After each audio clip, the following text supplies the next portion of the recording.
Oi gente, boa tarde. Hoje eu e meu grupo vamos falar sobre a técnica CRISPR-Cas19. O que ela é? É uma técnica que é uma espécie de tesoura molecular. Ela é capaz de modificar genes humanos, e o CRISPR é comumente utilizado para se referir a ferramentas de edição genômica, mas é o sistema estabelecido pelo CRISPR e a proteína Cas9 que deleta seletivamente pedaços do DNA. Nós sabemos que todo ser vivo é formado por células. Dentro dessas células existem partículas menores chamadas moléculas, e dentro de um grupo específico de moléculas existem ácidos nucleicos.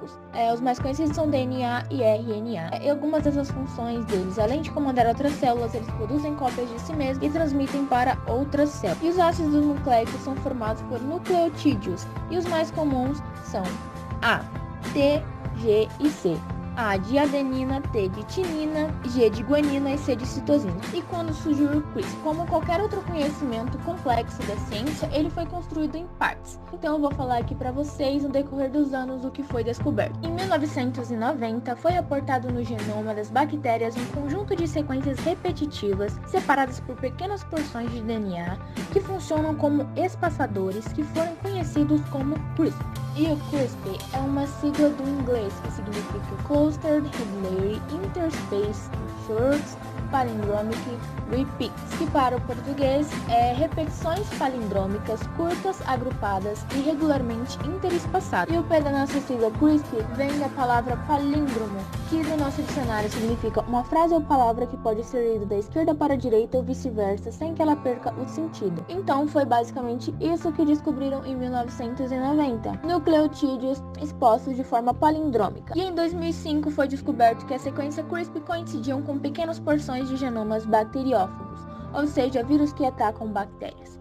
Em 2017, descobriram que o DNA viral que afeta a bactéria é reconhecido integrado no DNA bacteriano, formando o que chamamos de espaçadores, que servem como um banco de memórias. Os espaçadores são transcritos em um RNA nomeado RNA CRISPR, ou seja, quando um viral ataca o nosso DNA, ele pega uma partícula desse DNA e guarda ali como uma memória. Quando ele atacar de novo, o nosso DNA se incorpora nele e quebra ele, transformando ele em inativo.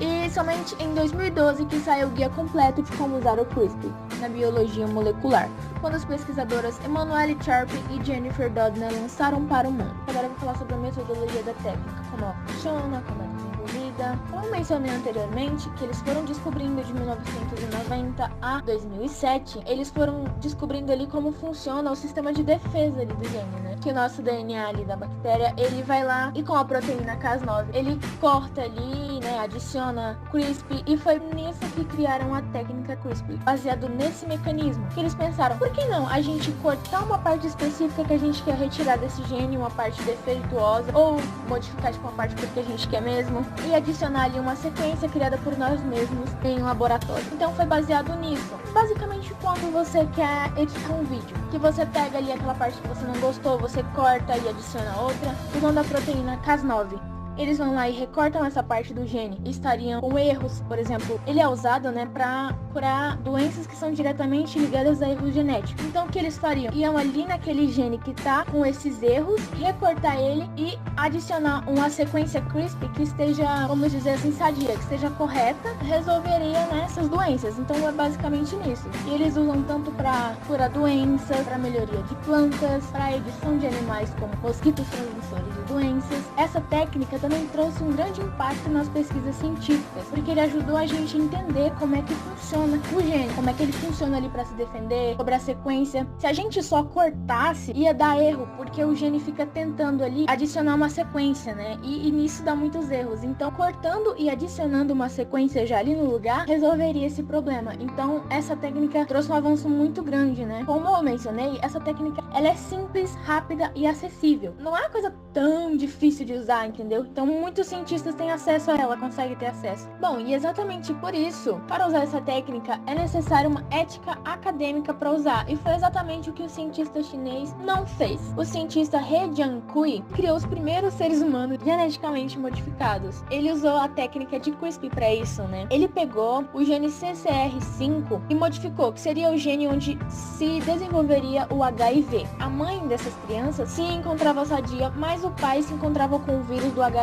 Então ele pegou e modificou esse gene para que teoricamente as crianças fossem imunes a esse vírus. E essas crianças nasceram em novembro de 2018, receberam o nome de Lulu e Nana. Ele só avisou isso pro mundo, soltou isso pro mundo depois que ele já tinha feito. E dizendo ele que até então as crianças se encontravam saudáveis e que ele pretendia acompanhar o desenvolvimento delas até os 18 anos. Mas ele não podia ter feito isso porque não tinha confirmações de que isso dá certo. Ele agiu em cima de tese. Isso pode sim dar certo, mas e aí se isso acarretar em outras doenças? Ele vai estar modificando a vida dessas duas crianças e mais de uma nação, digamos assim, porque todas as crianças filhas dessas duas podem carregar consigo isso. E se isso surgir outra doença ou outro problema a partir disso? Bom, e nisso ele foi condenado a 3 anos de prisão, mais uma indenização de R$2.000.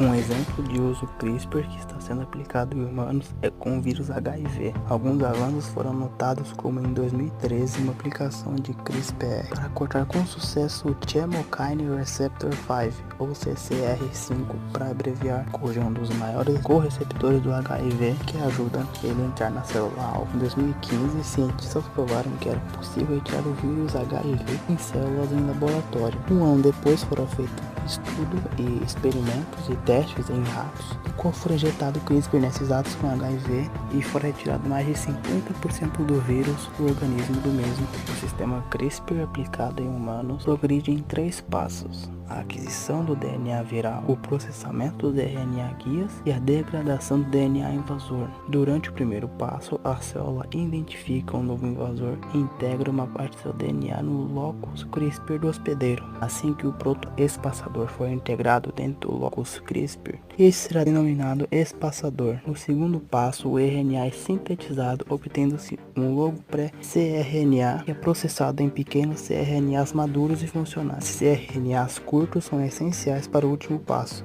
a degradação do DNA invasor, onde eles detectam a sequência invasora e servem de gatilho para a degradação do invasor por proteínas Cas. A tecnologia de edição de genoma de plantas e a CRISPR dá grandes características agronômicas importantes. Basicamente, um RNA guia com sequência do gene de interesse direciona a suclease Cas para uma região onde ocorrerá a clivagem ou quebra da fita dupla de DNA.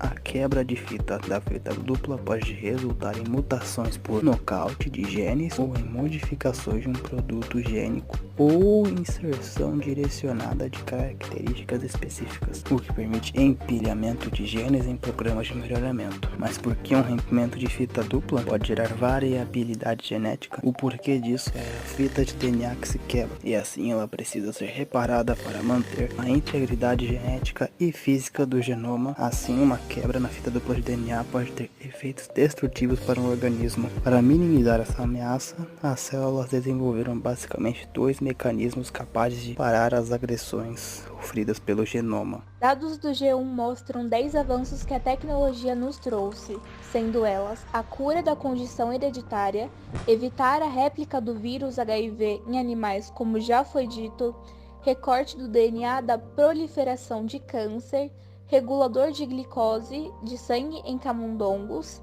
criação de órgãos humanos em porcos para realização de transplantes, a edição do RNA, resistência em porcos contra infecção, fim da mutação CGD, que é uma doença de imunodeficiência, a correção de distrofia muscular e, por último, conseguiram evitar a hemofilia B em camundongos recém-nascidos e adultos.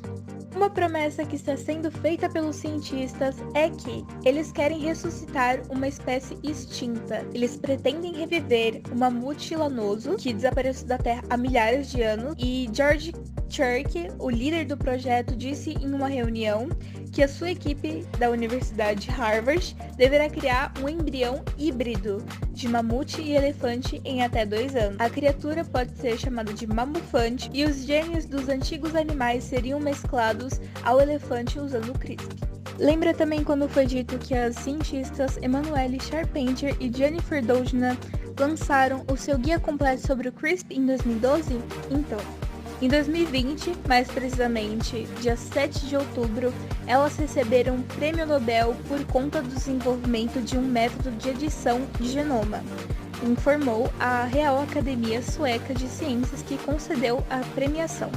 Bom, gente, então é isso, tá aí o CRISPR, né, que foi, não podemos negar que foi um grande avanço da ciência, foi muito bom, que a ideia dele é a gente poder curar câncer, HIV, sabe, essas doenças assim, problemas na genética. Então tá aí, né, cabe a nós decidir a que lado nós estamos, né, até que risco nós queremos correr com toda essa mudança e esse avanço na ciência.